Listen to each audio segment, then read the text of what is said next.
This is lesson 4-4, solving multiplication and division equations. Our essential question, how can you get the variable alone in a multiplication or a division equation?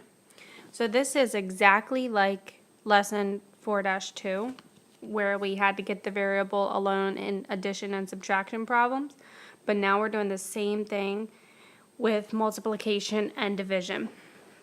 We have to use the inverse. We have to do the opposite. So here's a good multiplication example. Here's a good division example. Take a minute to look at those. You don't need to copy them. No vocab for this lesson. All right, example number 1. We have 3x equals 45. And we know that anytime we see a letter and a number together like that with no operation separating them or in between them, we know that that means multiplication. So if we have multiplication, in order to get x by itself, we have to do the opposite, which is division. So we divide by 3 on both sides. So remember, this will cancel itself out. So on this side, we'll just have an x.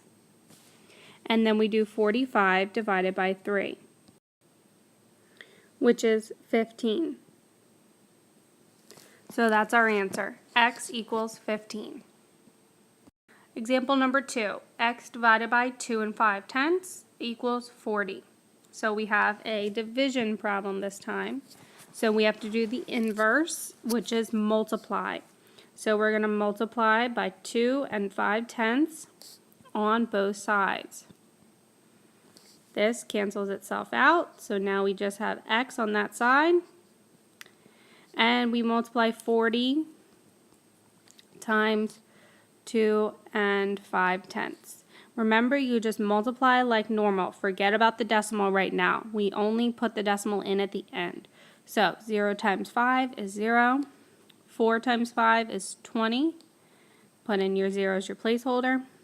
2 times 0 is 0. And 2 times 4 is 8. Add that up.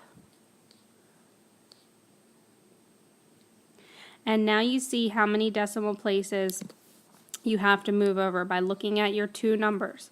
40 is a whole number, so it does not have a decimal place. 2 5/10 does have a decimal place, and it goes one place. So that's how many times you need to move over in your answer. So move over one place, and our answer is 100. So x equals 100.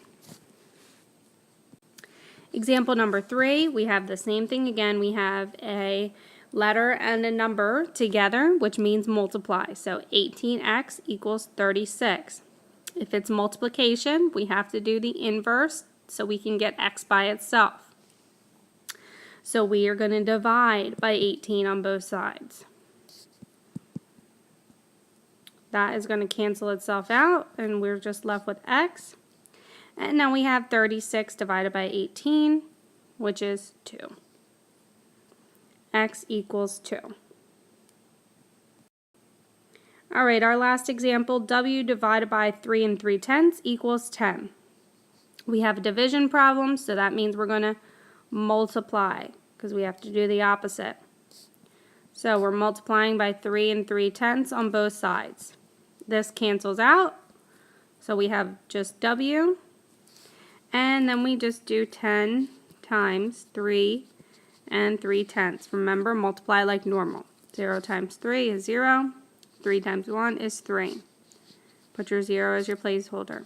0 times 3 is 0. And 1 times 3 is 3. And then we add.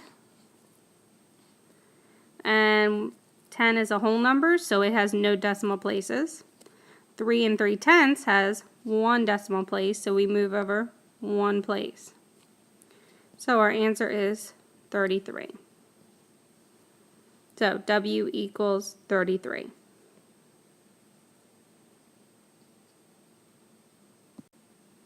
Okay, here are your 3 practice problems. You're solving, same thing that we just did. You got to get the variable by itself. So you do the inverse. You do the opposite operation. Multiply or divide. Don't forget a word problem or a question and rate your understanding.